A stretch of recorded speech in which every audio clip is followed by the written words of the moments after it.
Get out, you parasite. I was stunned, staring at my belongings thrown at the front door. My mother-in-law's voice cut through the air like a knife. Seeing her demonic expression, I understood everything. My sister-in-law was peeking from behind, and a cold sweat ran down my back. Jack wasn't home yet, which meant these two were trying to kick me out without him knowing. "Don't you ever come near my brother again," my sister-in-law sneered, exchanging a triumphant smile with her mother. I looked around, but there wasn't a single passerby in sight. I felt like a frog being stared down by a snake. Swallowing hard, I said, "I'll be gone in an hour," trying to keep my voice steady. It was a gamble. I pulled my phone from my pocket and made a call to a certain person. "My name is Emma. I'm a 35-year-old web designer living in the city. I first got interested in web design during my college days, which led me to this career. Despite the daily busyness, my work doesn't involve much overtime, and I've been leading a fulfilling life. The turning point came 2 years ago when a colleague mentioned, 'I have someone I want you to meet,' and out of curiosity, I agreed. At that time, I was honestly ready to enjoy single life without getting married. Just meet him once, what do you say? He's a friend from my college days, a nice guy, though a bit timid," my colleague said, laughing over drinks. So, I decided to meet Jack. "Nice to meet you, my name is Emma," I said the first time I met Jack at a cafe near street. We both had work, so we chose a place where we could meet casually and quickly. "Hi, nice to meet you, I'm Jack," he introduced himself in a high-pitched voice, clearly not used to dealing with women. Initially, Jack didn't start much conversation, but when I mentioned that driving was my hobby, his eyes lit up. It turns out he works as a car mechanic and loves cars. He's a year older than me but had no experience dating women, which he seemed quite concerned about. However, as we talked more about our hobbies, he warmed up significantly. By the time we parted, we had even made plans to meet again. Life is so unpredictable. After a few dates, Jack and I started a relationship. As my colleague had warned, Jack had a timid side. He always worried about my preferences when choosing a restaurant, but that was part of his kindness, which I didn't mind. In the past, I preferred more assertive men, but as I've gotten older, I've come to appreciate someone calm and conversational. In that regard, Jack was the perfect match. A year into our relationship, Jack proposed, and we decided to get married. Before meeting him, I never thought I'd be married within a year. Everything happened so quickly that it felt almost scary, but Jack was a stable and reliable person, which reassured me. Since my parents passed away in an accident when I was young, I was raised in an orphanage and had no parents to introduce Jack to. On Jack's side, his father was absent and his mother and sister lived together. So, we decided to visit his family home to meet them. Jack seemed oddly gloomy when I suggested meeting his mother and sister, which I chalked up to nerves. On the day of the visit, Jack and I arrived at his family home, an old house that felt like a real family home. I wore a simple black dress, suitable for meeting his family. "Nice to meet you, my name is Emma," I said, greeting my mother-in-law and sister-in-law. There was a brief pause as they sized me up.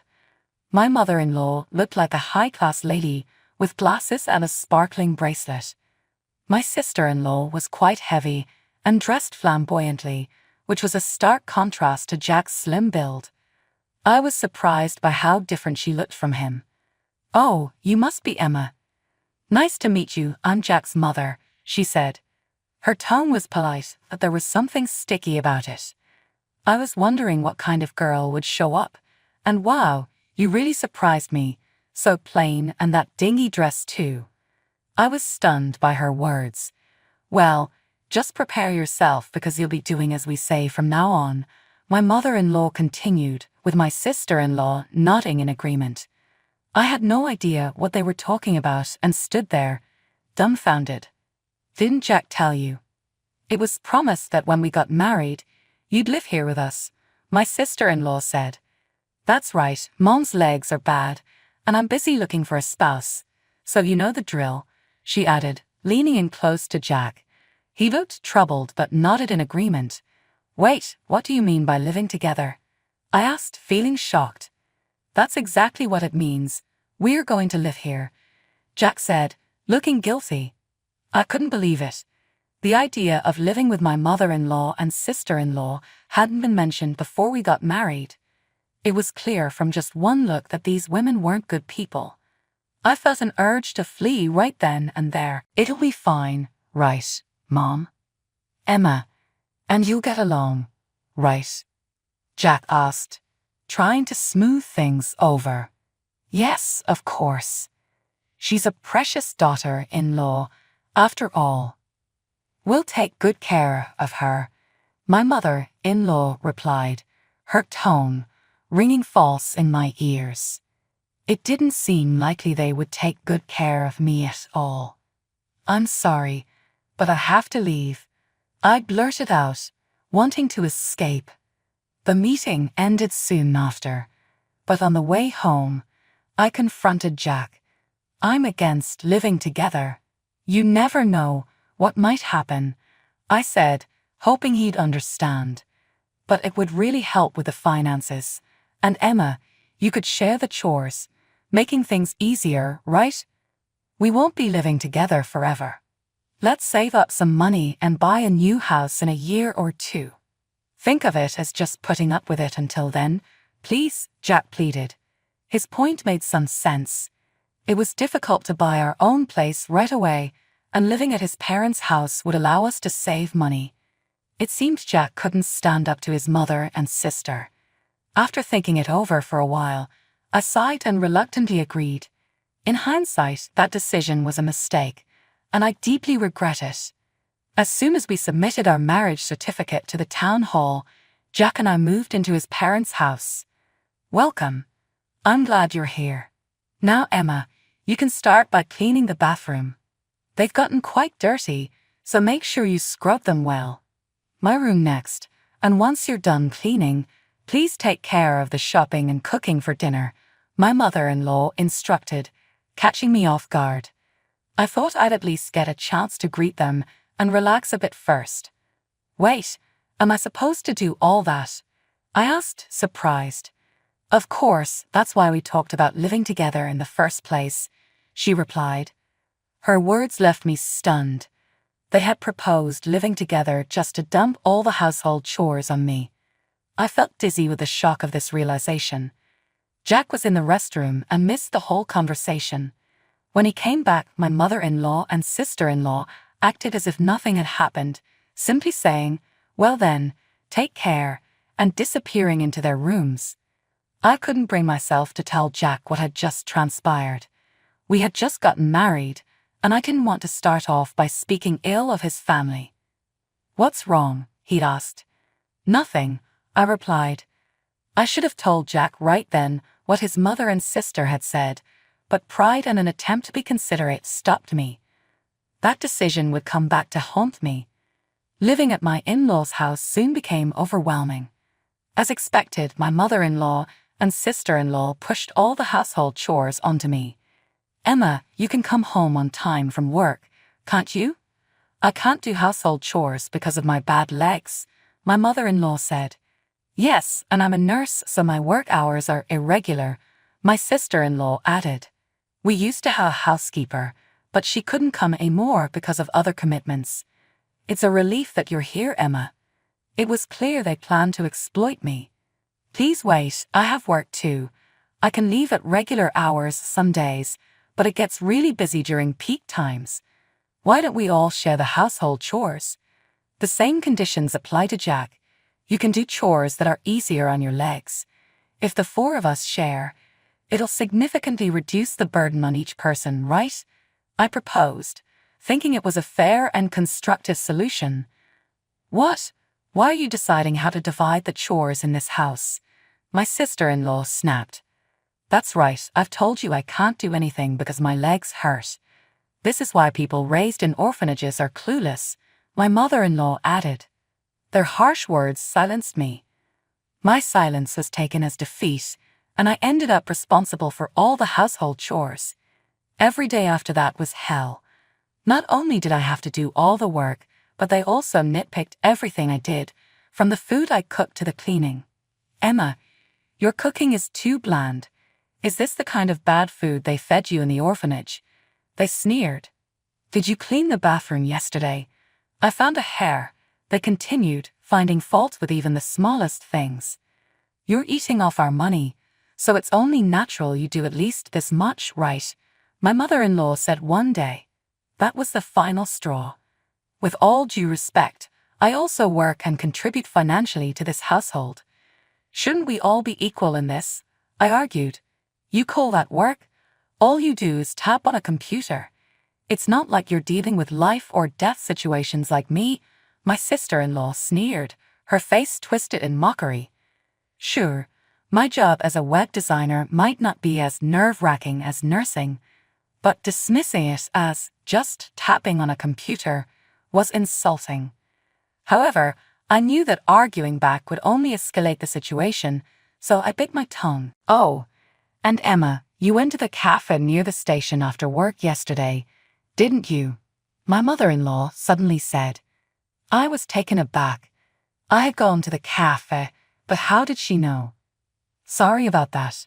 I had a GPS tracker put on your phone, so I know everything you do, she said nonchalantly.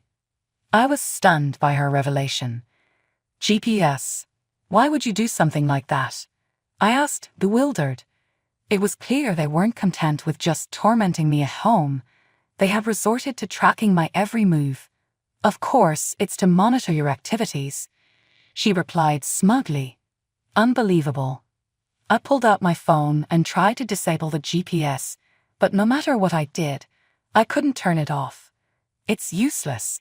I've locked it with a password. But it's fine, isn't it? Just don't do anything suspicious, and you'll be okay. Her words were infuriating. The issue wasn't about being suspicious. It was about my privacy. I considered buying a new phone, but it seemed ridiculous to spend money because of my in-laws' actions. My mental state was on the brink. Jack seemed to realize his mother and sister were mistreating me, but his timid nature prevented him from standing up to them. Although Jack initially suggested saving up and moving out, my in-laws were spending the money I earned. It seemed like we might never save enough to leave, trapping me in this house forever. The mere thought was terrifying. Unable to bear it any longer, I called someone I hadn't spoken to in a while when no one was around. It had been some time, so I expected them to be surprised. I was at my limit and needed help. As I listened to the ringtone, I prayed they would answer. After about 5 rings, they picked up. Relieved, I greeted them with a long time no see and began to share my troubles. They were initially shocked but offered their support. As I spoke, tears streamed down my cheeks, and I kept saying, "Thank you," over and over. 3 months passed. During that time, being tracked by GPS, I would get accused of using errands as an excuse to skip chores or secretly meet a man. I tried to ignore their baseless accusations. Jack attempted to stand up to his mother and sister by saying, "Stop it," but he always shrank under their glares. It seemed he had been under their control since childhood. Realizing this, I stopped hoping that Jack would save me. Though I still loved him, living with his mother and sister made it hard to understand my own feelings. Then, one day, I had to attend a company training session, which required me to be away overnight. The thought of not having to return to my in-laws' house, even if just for work, made my heart leap. During the training, my colleagues commented on how relaxed I seemed, making me realize just how stressful my home life had become. The overnight training ended in a blink, and I wished it could have lasted another week. On the second day, we were dismissed early, around 3:00 p.m. Feeling dejected, I returned home and immediately noticed a pile of luggage at the entrance. "What's this?" I muttered to myself. The luggage was scattered haphazardly, and upon closer inspection, I saw my clothes and beloved pillow among the items. It was all my stuff. As I stood there, stunned, the front door suddenly flung open. "Get out, you parasite!" my mother-in-law yelled. Her voice pierced my ears as I stared blankly at my belongings tossed at the entrance. Seeing the demonic look on her face, I understood everything. My sister-in-law also appeared behind her, a cold sweat running down my back. Considering the time, Jack wasn't home yet, which meant these two were trying to drive me out without him knowing. "Don't ever come near my brother again," my sister-in-law sneered, exchanging a triumphant smile with my mother-in-law. I looked around, but there wasn't a single passerby in sight. I felt like a frog being stared down by a snake. Swallowing hard, I said, "I'll be gone in an hour," mustering all my strength to sound confident and not let my voice tremble. It was a gamble. I pulled out my phone and called someone I trusted, my high school teacher, Daniel. Daniel had been a great support to me, especially as an orphan with no relatives. He had stayed in touch even after I graduated, always telling me to reach out if I was in trouble. As I made the call, my mother-in-law and sister-in-law glared at me, but I ignored them and told Daniel, "I'm being driven out by my in-laws. I need help." It felt burdensome to ask, but since I couldn't rely on Jack, Daniel was my only option. After listening to my story, Daniel simply said, "All right," and hung up. My in-laws sneered, "Who did you call? You don't even have a family. The cavalry you're expecting won't come." But I said nothing in return, just stood there motionlessly. Eventually, they grew impatient and went back inside. I believed Daniel would come and waited for about an hour. Then, to my surprise, a luxury car approached, its engine humming loudly. My eyes widened in astonishment. Perhaps alerted by the sound, my mother-in-law and sister-in-law peeked out from the entrance. "What is that? Isn't that a luxury car worth $400,000? My sister-in-law exclaimed, astonished. Daniel arrived in a relaxed tone, smiling gently as he stepped out of the driver's seat. "Hey, sorry to keep you waiting," he said, just as calm and kind as always. "I'm so sorry for calling you out of the blue." "Thank you so much," I said, getting into Daniel's car. My mother-in-law and sister-in-law stared at me, dumbfounded. "Emma has been a great help to us. I'd like to say goodbye now, but first, please take this," Daniel said, handing me a piece of paper, a divorce paper. He passed it to me, and I looked at him, nodding firmly. I quickly filled out my information right then and there, stepped out of the car, and handed it to my mother-in-law. "I am divorcing Jack. I love him, but I can no longer associate with you. Please pass on my regards to him." I spoke clearly, leaving my stunned in-laws behind as we swiftly drove off. In the rearview mirror, I saw my mother-in-law and sister-in-law shouting something, but I ignored their voices and turned to Daniel. "Thank you so much," I said. "Oh, this is nothing. I have something even better prepared for you," Daniel replied. I was confused, not understanding what he meant. After a 30-minute drive, we arrived at Daniel's house. "We're here," he announced. I looked at the grand house with a magnificent gate, almost like a castle. "Is this your house, Daniel?" I asked, astonished. "Yes, I recently bought it," he said. I recalled that he had lived in a smaller house before. "Didn't you buy another house before?" I asked. He nodded, explaining, "I sold that one. I wanted something bigger."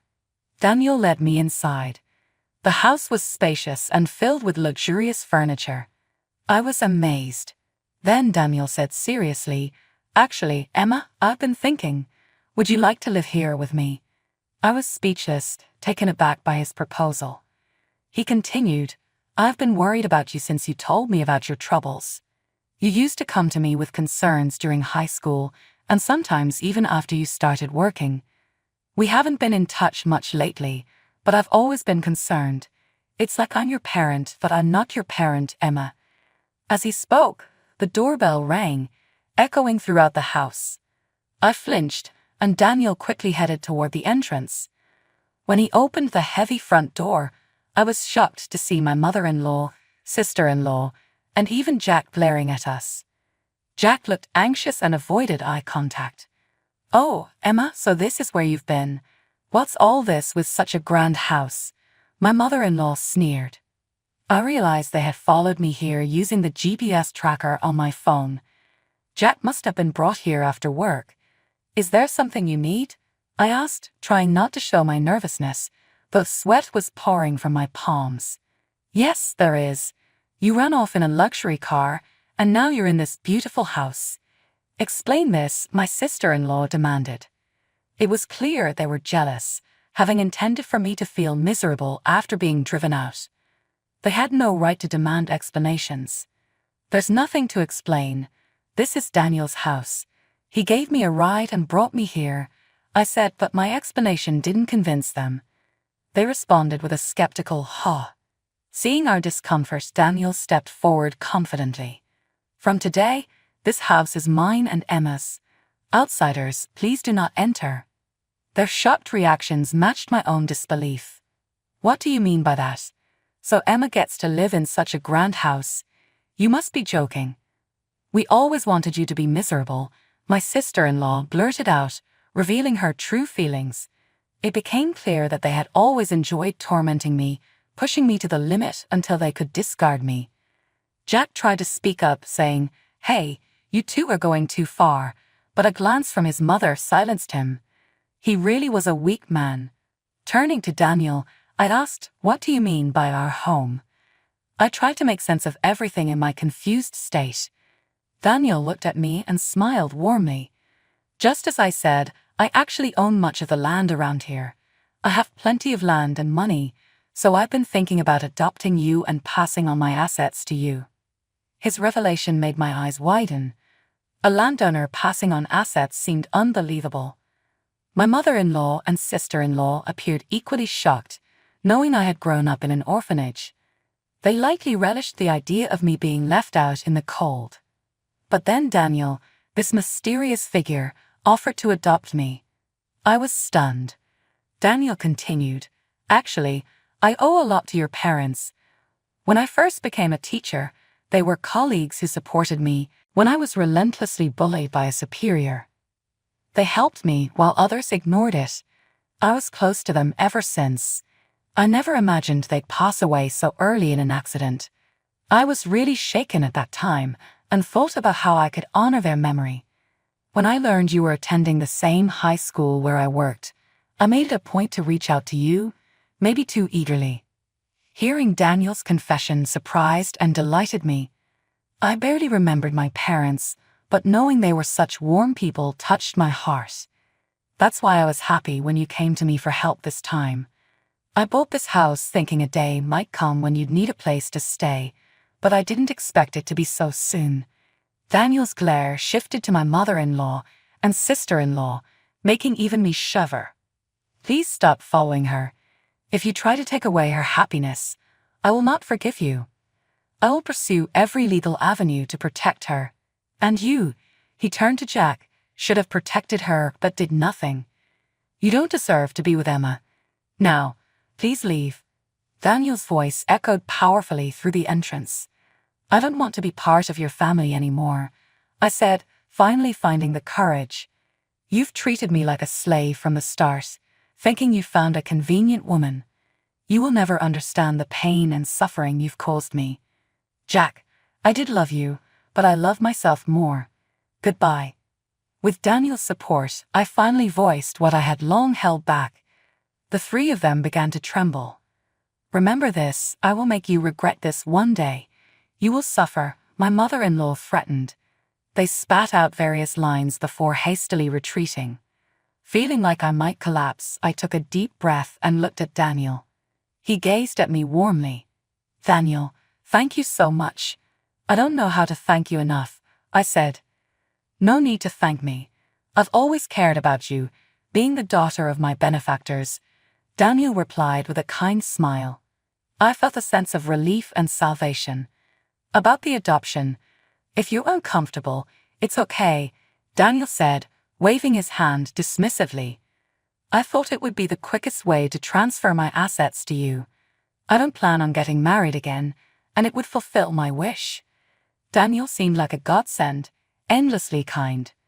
I agreed to think about the adoption but was eager to enjoy the newfound freedom. 2 weeks later, an unexpected situation arose. My mother-in-law and sister-in-law were arrested. They had been caught wearing all black and acting suspiciously near Daniel's house. It turned out they had been trying to break in to commit burglary, thinking they could turn their fortunes around by stealing valuables. But their plan ended miserably, with them being arrested. Jack is now living alone in the in-law house. In the end, Jack and I divorced. The fact that he didn't protect me when I needed it most hurt the most.